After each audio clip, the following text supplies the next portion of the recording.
All right. Hello, hello, hello, hello. I'm Tiff with the Gifts. I have a live today. I just wanted to come on here and chat with y'all. It's been a while since I sat and recorded and made a video. So I'm like, let's just get on live. I love to gab. I love to chitter chatter. So I wanted to come on live today. And the topic of today is boundaries. So, of course, I invite anyone who's here live to go ahead and comment live. Can someone let me know if you can hear me loud and clear? I have a new mic that I'm testing out today, and I just want to make sure that y'all can hear me before I start yapping. Sounds great. Okay, thank you so much. Today we're talking about boundaries, and this is something I invite you to engage. I invite you to disagree respectfully. I want to talk about it because one of the great things about the internet and technology is we have a lot of access to like important concepts and ideas. They're very accessible to us. But this can also be a little bit dangerous when it comes to language that's used in the mental health field that has more specific meanings and parameters around it. So you see this a lot with the use of the term like narcissist, where it's literally a personality disorder, but people can tend to throw that term out there for anybody that they think is kind of unlikable or anybody who is kind of annoying to them. It's like a buzzword. Same for like trauma. Even though people will say it like jokingly, right? They'll be like, oh my gosh, that was so traumatic, or like, I went through this trauma. And it's used to describe something that's like mildly upsetting or distressing versus a serious event that have an actual lasting impact. So the use of these terms can kind of cause some confusion. So one of those terms that pops up a lot is boundaries. People will say this term, I'm enforcing my boundaries, or like boundaries are important to me. Boundaries are, my boundary is this.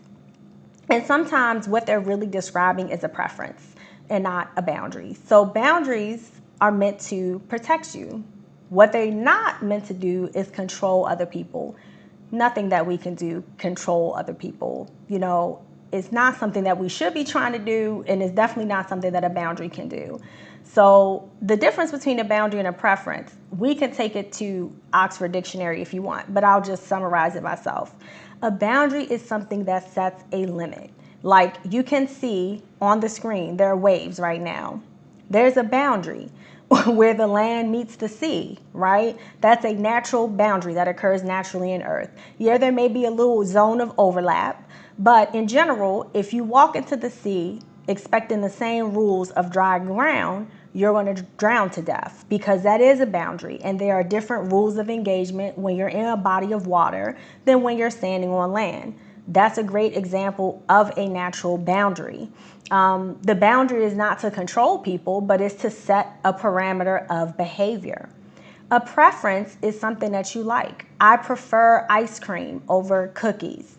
That's a preference. That doesn't mean that I won't tolerate eating cookies or that I hate cookies, but it means that I prefer one thing over the other, but one is not necessarily a deal breaker, right? So that is the difference between boundaries and preferences.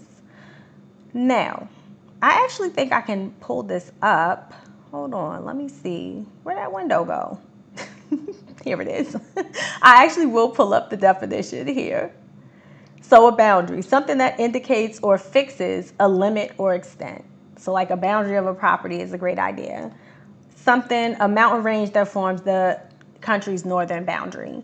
A preference is saying the act of preferring, the power or opportunity of choosing, something that is preferred, something that gives an advantage to somebody else. All right, so that's just to go over the actual definitions.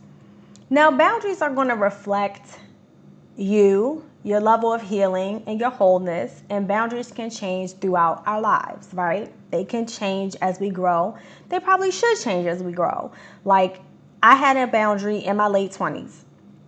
I would not accept calls from my employer over the weekends because I did not really have the strength and the courage to say no when I got called in to do extra work. That was really hard for me. that is not a boundary anymore. If I get called in to do anything on the weekend, I have the ability to say no, but I don't have to like pre-screen that and like turn my phone off or any of those things to enforce that boundary. I'm able to enforce that boundary on my own and still receive calls and not be fearful of answering my phone. Whereas before, I just knew that I couldn't really enforce a boundary unless I just made it an actual barrier to entry. So I don't really need that extra cushioning anymore. I've learned to say no thank you in a better way. Now, boundaries are to protect you, but they're not really meant to be cocoons for very fragile human beings. Like, they're meant to be guardrails or rules of engagement for dynamic adults that respect themselves, right? So, a sample boundary that's for me in my intimate relationships. I'm married, very happily, love my husband. A boundary I've had in every relationship, including my marriage and relationships prior to marriage, were I don't deal with physical violence. I don't tolerate physical violence. I don't tolerate threatening gestures that imply that you may be thinking about physical violence. So not only are you not going to hit me, you're not going to slap me, you're not going to choke me out, but you're also not going to raise your hand at me as if you're getting ready to slap me. You're not going to punch a wall next to me. You're not going to break a glass by throwing it at me. Those are things that I don't tolerate. Those are my boundaries. When people engage in those behaviors, it terminated the relationship. However, one thing I will say is there is a difference between a boundary and just stating a preference again, right? So when I was in my first, big girl relationship, when I lived on my own, outside of my hometown, outside of my parents' house, etc., I had an incident where someone raised their voice at me. They used curse words at me. And this was the first time I was ever in that experience before. So seeing that this is novel, I just said hey, I really don't like that. I've never had anybody treat me like that. I don't speak to you like that. I really don't like that, and I'm going to leave. And I did physically leave the person's home where this happened. But later on, that person apologized. They went through a lot of emotions. This is not to demonize anybody. They went through a lot of emotions. They were overwhelmed, etc. And I came back. So when I said, I've never had anyone treat me like this. I really don't like this. This is unacceptable. And I'm heading out.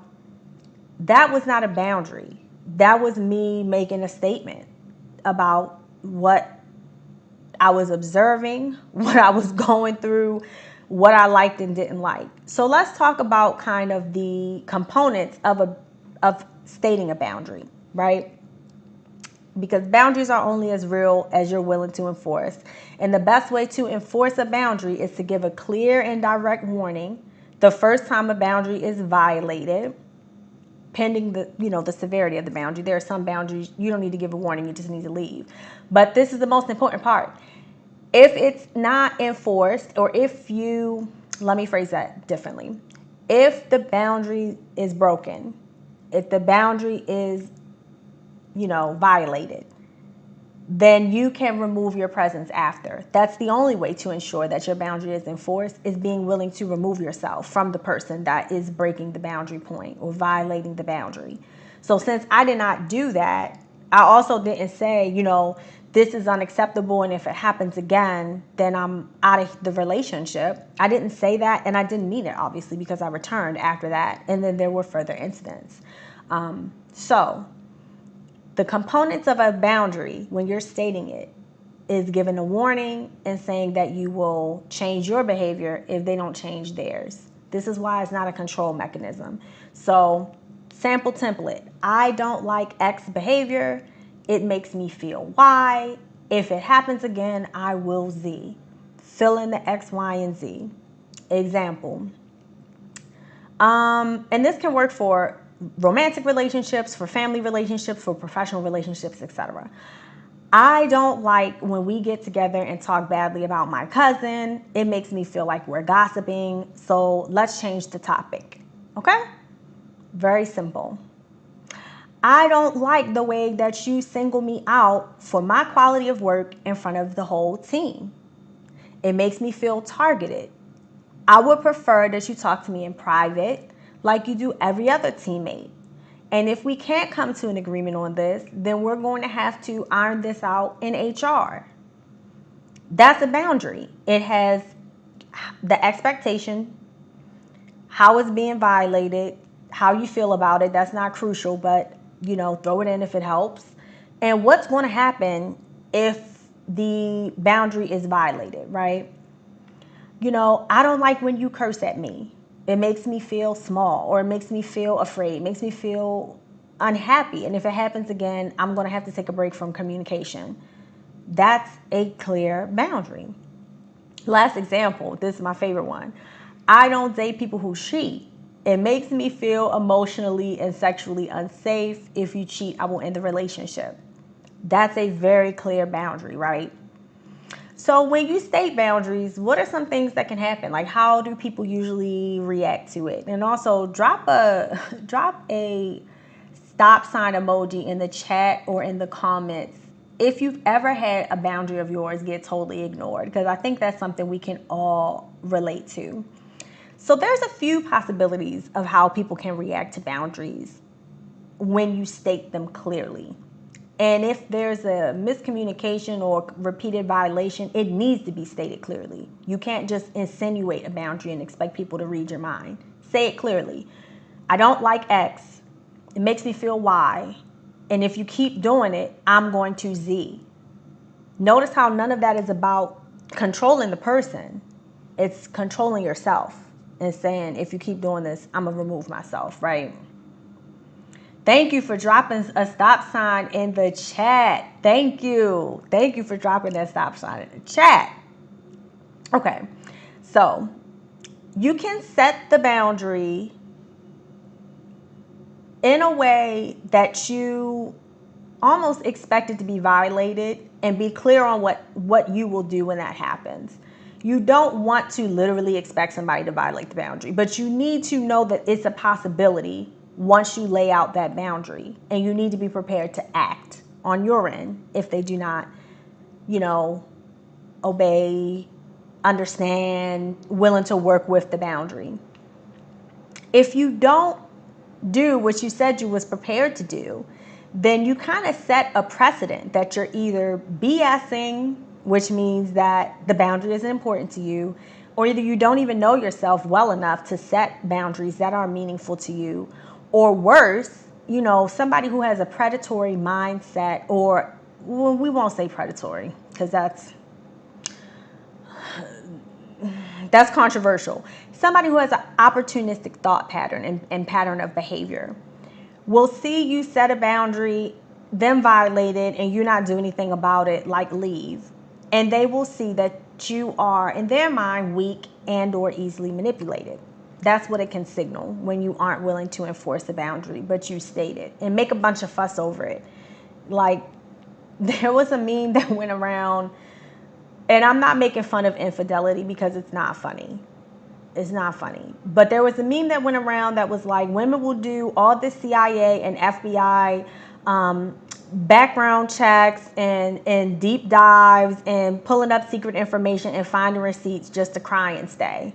And it's like, why even put yourself through that? Why put your partner through that? If you know you're going to stay anyway, then that's not really a boundary. It's a preference. And like, if it is something you want to be a boundary, that's something that you have to work on internally to be willing to leave.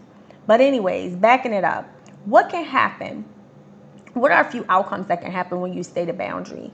Well, for one, people can argue that the boundary is ridiculous and they can ignore or disregard the boundary. That's a common outcome. They can say, that's crazy, I don't believe in that, yada, yada, yada, yada, yada. They're ignoring the boundary, right? The person can actually say, that makes sense. I feel like that's important, and they can still disregard the boundary. And that's the one that gets women caught up. Okay, somebody in the chat said they will always listen and do what you ask. No, they will not. Yeah, they will not. They will not always listen and do what you ask. No. So some people will pretend like, yeah, I hear you. And the behavior that is the offending behavior will not change. but they won't outwardly disrespect your boundaries. So if you tell someone, I don't like to curse at each other during personal arguments, I would rather us talk in a calm tone, take a walk, get a glass of water if we're about to argue, and cool off, talk to a trusted friend, and then reconvene. And they say, yeah, like, I totally dig that. That's so true. Like, you're right. We need to do better. In the next 5 arguments, they're cursing you out and calling you out of your name. Then it doesn't matter that they agreed with the boundary. Their behaviors are going against the boundary that you've set. Another outcome that is pretty common is they will argue that their behavior shouldn't make you feel the way that it does, or that they don't want to make you feel the way that you do. And they will still disregard the boundaries. So these are the people that are, I would never want to hurt you. I would never want to make you feel small. But they will still repeatedly do things to disrespect you and to demean your worth as a person. So they're still not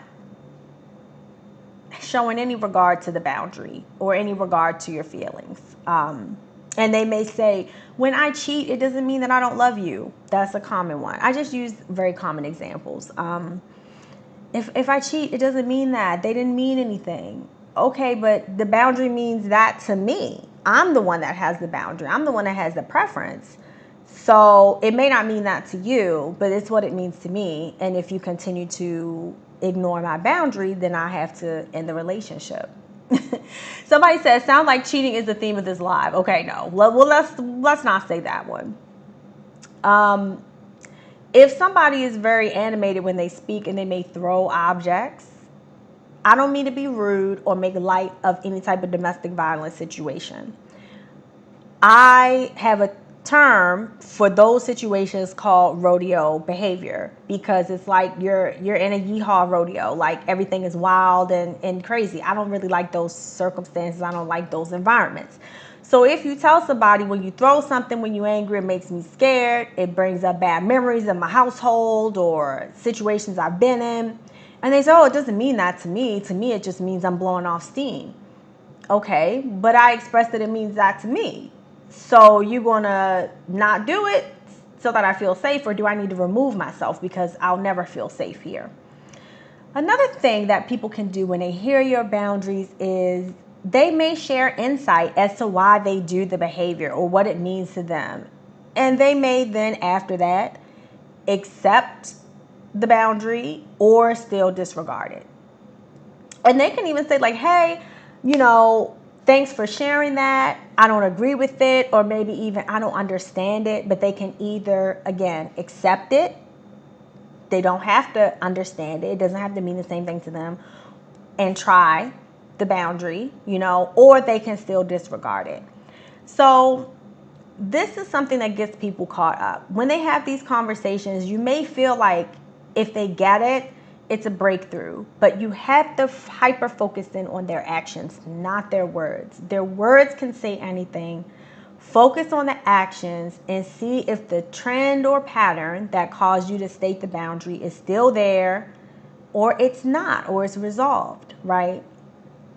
Do they consider your feelings, and do they try to change? It might not happen overnight.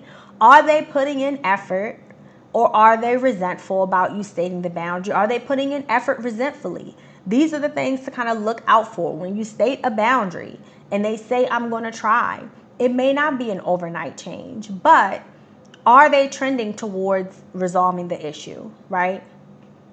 So another thing I want to talk about, if you've been in a relationship, in a friendship, in a professional environment, and your boundaries are changing because you're growing, and things are changing up inside of you, voice that outside of you. So if I have a boss that is always calling on me to do overtime, and 100 times before I've said yes, but in my mind I've decided this year I don't want to do overtime anymore because I have a class after work that I'm taking, or I don't want to do overtime anymore because I go and play bingo with my girlfriends, or I don't want to do overtime anymore because I want to spend more time with my kids or with my mom who's, not feeling well, whatever the case may be. If they keep on asking you and that's a trigger, then address the boundary change. Address, hey, I know I used to stay late all the time. I used to do overtime. I used to be the person that you could really lean on to do that. I'm in a different season in life, and now this is a boundary. I cannot do this anymore, and I would prefer that you don't ask me.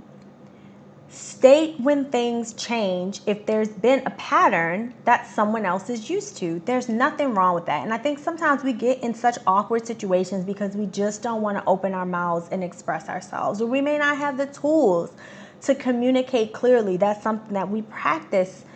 We practice and we try with other people, and we sometimes fail, but you have to grasp this as an adult. If you're over the age of 18, this is an essential skill. If you've set a precedent and a pattern and something needs to change for you to feel good within yourself and to continue the relationship or the professional connection or the, whatever the case may be with somebody else, then hey, let them know, I know we used to do this, but it's changed. Hey, Cousin June, I know we used to talk about reality TV all the time and celebrity news, but I'm recently trying to focus more on other things. Can we find something else to connect on?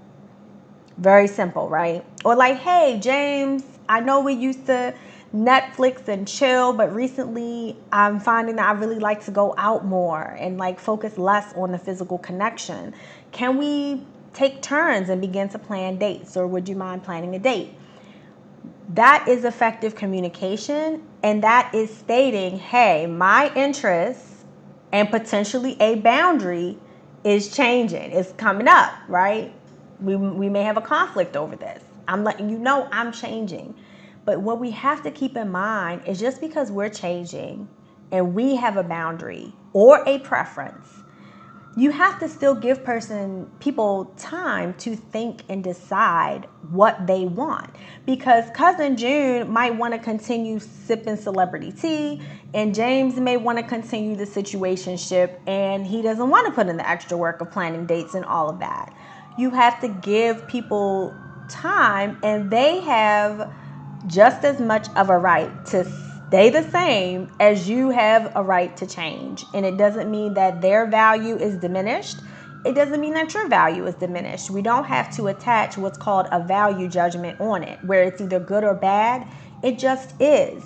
That happens. So part of setting boundaries is not just respecting yourself, but respecting that the other person may not have the same set of boundaries as you, may not agree with your boundaries, and may not want to abide by your boundaries. Boundaries are more like a filter than they're like a shield or a sword. The people that are meant to be in your life will flow through that filter and get close to you. The people that aren't are going to be blocked by that filter, and that's okay, right? So again, enforcement of a boundary, you have to tell somebody when they cross it and be willing to take action to correct it, or take action up to the point of removing that person from your life if they continue to disregard the boundary, right? So if a breach occurs, you got to commit to what you stated. If you don't commit, you didn't set a boundary, you just made a statement, or you just shared an idea that's casually in conversation. Because if you're not willing to enforce it, then what are we here for? Then there's no repercussions or anything like it. I hope y'all cannot hear the sirens in the background. I'm praying my mic is not picking that up. So what we run up to the most problem is usually not stating the boundaries. People typically can get pretty good at, if you keep X, Y, and Z, I'm going to leave you alone, I'm going to block you. They hang up the phone, all this dramatic stuff. They go through all of this, and the person is right back in their life a month later doing the same shenanigans, right? So where the disconnect usually is let's just get real. People have abandonment issues, right? A lot of people have various levels of abandonment issues that stem from typically childhood. A man that has abandonment issues will probably be reacting a little different than a woman that has abandonment issues, but that is usually the stem of why people aren't able to enforce their boundaries. Typically, abandonment issues is somebody has left you in a vulnerable position. usually a parent, a caregiver, a father, a mother, a grandparent if they were the ones that were going to raise you. Whatever the case may be, it makes us feel unloved. It makes us feel unworthy. It can make us feel like we don't have the right to make rules about who's in our life because we're just so excited that somebody's there. We're just so excited that someone wants to be a friend or someone wants to be, a boyfriend or a girlfriend, or someone has chosen us to be a spouse or a parent or whatever the case may be. And that looks like a sense of unworthiness to even put up rules of engagement around ourselves. And that sense of unworthiness in general is going to invite a lot of disrespect. And that's going to require some inner work to work through for a lot of us, right? So I'm going along gender expression lines here, but this is just what I see typically. A man that has abandonment issues may be a little more prone to anger, prone to outbursts, prone to like attention-seeking behaviors or things like that. A woman that has abandonment issues might just be more likely to passively accept like dysfunctional situations where she's actively disrespected, or even just situations where she's not treated in a positive way or a valuable way. So when we have these abandonment issues, it makes us more willing to swallow disrespect, tolerate abuse, disregard our own internal needs or external needs, to hold on to something or to hold on to someone, or even to hold on to an idea that only exists in our minds, right? Because if someone doesn't respect and love us enough to listen when we tell them that something's hurting us, then of course there is no real future with that person. They're never going to be the person who we envision them to be because they don't care to be that person. Or maybe they can't be that person. But either way, they're never going to be the person that we want them to be, right? But in our minds, we have this future that we envision. And sometimes we're more attached to that than even the person. We want to forgive, and we might not have the strength. We don't have the courage. We don't have the control.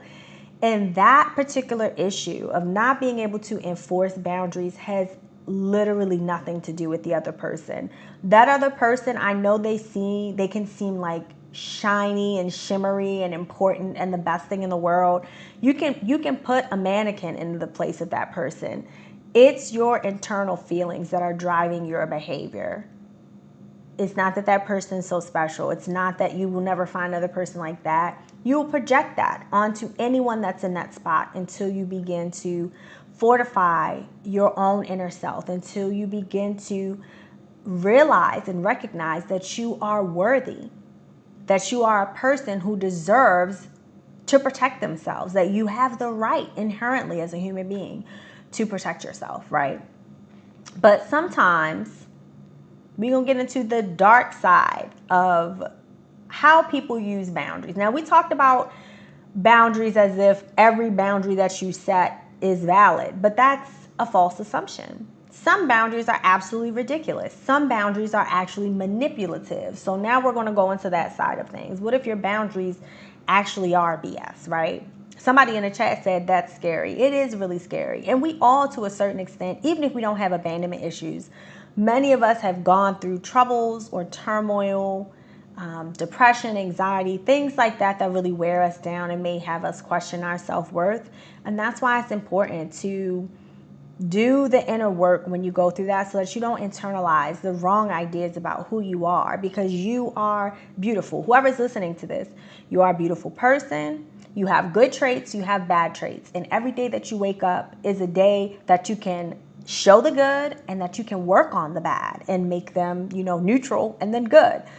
No one deserves to be abused. No one deserves to be manipulated. Nobody deserves to be hurt in a relationship, in their family, in business, in their profession, in their job. No one deserves that. And until you recognize that, you will continue to invite that type of behavior of people who just step over boundaries regularly. And if you need help with that emotional end, that inner work, talk to me. Go to my website, tiffwiththegifts.com. We can work one-on-one. I love to work with people and help them to build up that inner strength, help them to figure out where the fracture happened, and how to move past that. I have a mental health background, so I love to do that. Now, let's talk about the dark side of boundaries. Sometimes the boundary is absolute BS in the first place, and it's an attempt to manipulate people. And let's just be real. I'll give you a silly example, and then I'll give you a more realistic example. If I say a boundary is, I hate the color yellow. I hate the color yellow. I hate people who wear yellow. If you're my friend, don't ever wear yellow around me. It really upsets me. Like, if you do that, I'm not going to be your friend. What? What does that have to do with anything? What does that have to do with me feeling safe? What does that have to do with me feeling respected? That may be a preference that I don't like yellow.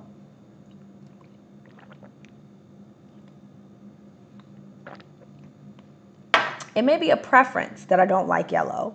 It may be a phobia, right? That's not what boundaries are for. Like, if you really feel that way to the point it's worth ending a friendship, then you might need to work that out, like with a professional. That's not a standard to hold your friends to or force them to bend around your preference or phobia. Now, if you have sensory sensitivities or something like that, hey, that's valuable to share. If me chewing with my mouth open is going to cause you to feel nauseous or, unsafe or scared, express that. But also, with every other boundary, keep in mind, people have a choice, right? They have a choice if they want to engage by your rules or if they don't. So we're not talking about sensory sensitivities, but we are talking about things that are kind of ridiculous. I could say, I really don't like people from Europe. I just find them very distasteful. It's crazy that you're friends with all of these European. It really just makes me uncomfortable. I don't trust them. Don't bring them around me or talk about them around me. That's racism or nationalism. Either way, that's not a boundary. That's something that, like I said before, you may need to speak with a professional about. That's not a boundary. That's not anything based on a value system that's legitimate. It may be based on something that you value, if you value racism or you think your country is better than other countries. But that's not a great use of a boundary at all. And if someone were to receive that, they should analyze that and be like, what's up with this person? And consider like, hey, no, I'm not actually going to abide by this boundary and I'll see myself out. So here's another example. If you have a tumultuous relationship or you just have a tendency to have tumultuous relationships with other people for a significant portion of your life, maybe you like to fight, you like to mink, and now you're different. You're in your 40s now, you're in your 50s now, you don't fight anymore, you don't curse people out, you don't break beer bottles over people's heads and get kicked out of bars. But you went through a period of time where that was your life and you're just fighting with everybody. Just you that chick or you that dude that loves to fight. If you bring up a boundary that says, I don't like when you bring up past conflicts, it makes me feel guilty. And if you do that again, I'm not going to hang around you. Is that a boundary to protect yourself? Is that a boundary to protect your ego? Is that a legitimate boundary? Or is that you trying to control because you don't really want to confront or be held accountable to who you were in the past, right? Like I said before, boundaries are not like a shield and a sword. They should be more like a filter, right? So if someone is coming to you seeking resolution about an incident that you were involved in which you hurt them, if you don't have the capacity to deal with it, there are ways to handle that other than saying like, if you bring this up ever again, it makes me feel bad, so I ain't gonna talk to you. That's not really fair, right? So, sorry y'all, I'm getting like a lot of messages and let me focus on this. Some boundaries don't even need to be explicitly stated, right? Some boundaries, by how you carry yourself, are going to be implied in how you live your life. I don't have to say when I meet new people, by the way, I don't hang out with thieves, or I don't hang around people who repeatedly, habitually break the law, or I don't hang around people who are violent. I don't hang around people who, kick their dogs. No, you're going to know that once you talk to me and have a conversation. I don't have to explicitly state that that's a boundary, right? It's kind of like common sense. You can imply it. I separate myself without even having to announce those boundaries because I'm not a parent. I'm not a teacher. But back to the point. If someone has a boundary of don't bring up my past and they hurt you, that may be something to protect themselves. And that's not really a valid boundary. Sometimes feeling guilt is actually important. It's useful. It's valuable for our development. It's valuable for our refinement. It's valuable for us to develop a moral compass.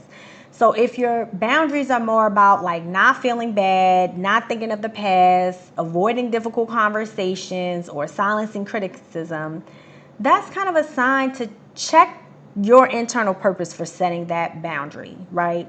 Discomfort can help us grow. And so boundaries are not just to avoid discomfort, right? We don't want to do that. So, I'm going to ask if you're in the chat now to drop a eyeball emoji if you just realized one of your boundaries was a little manipulative or a little controlling, or maybe was a preference. And that's okay, because we do get to a point where sometimes we realize that.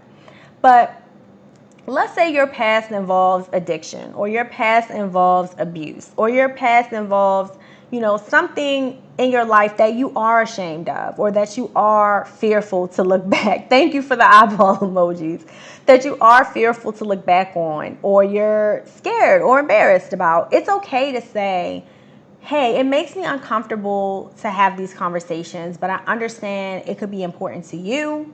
How can we discuss this in a way that helps us move forward? Or you can even say like, hey, this makes me uncomfortable, but do you have specific questions or something you want to share about how that situation made you feel? That's fine. You can offer, to communicate your discomfort without, wanting to rehash it over and over. But it doesn't mean that you have to arbitrarily set a boundary just to protect your feelings, right? And sometimes it just takes, hey, I understand that what I did in the past hurt you. I apologize for it. I take full accountability. I understand it made you feel like X, Y, and Z. I'm sorry. But at this time, it's too difficult for me to talk about with you alone. Can we sit with a neutral third party? Can we sit with a family member that's trusted? Can we sit with a pastor? Can we sit with a therapist and then rehash it in that time? Or is there anyone else that you're able to talk to about these things? That's sometimes an apology and saying, I'm sorry, I acknowledge it, but I can't talk to you about this any further. That's okay. And actually, that can even apply to friends who trauma dump.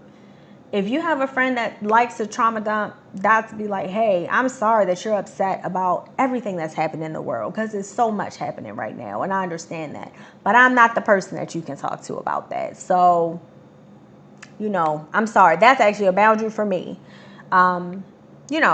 So what I say is, if you find yourself questioning why you are failing to enforce the boundary, you want to evaluate if the boundary was really that meaningful to begin with, if it came from, a pure place of heart, or if it came from hurt or shame. And if you do or don't have the self-worth or the strength to stick by it, that's something to investigate as well. So once again, I just want to, before I close, I want to say, if you feel like this is something where you need a little inner work, you need a little fortification, you need to get to the nitty gritty about why you feel this way and start making changes in your behavior.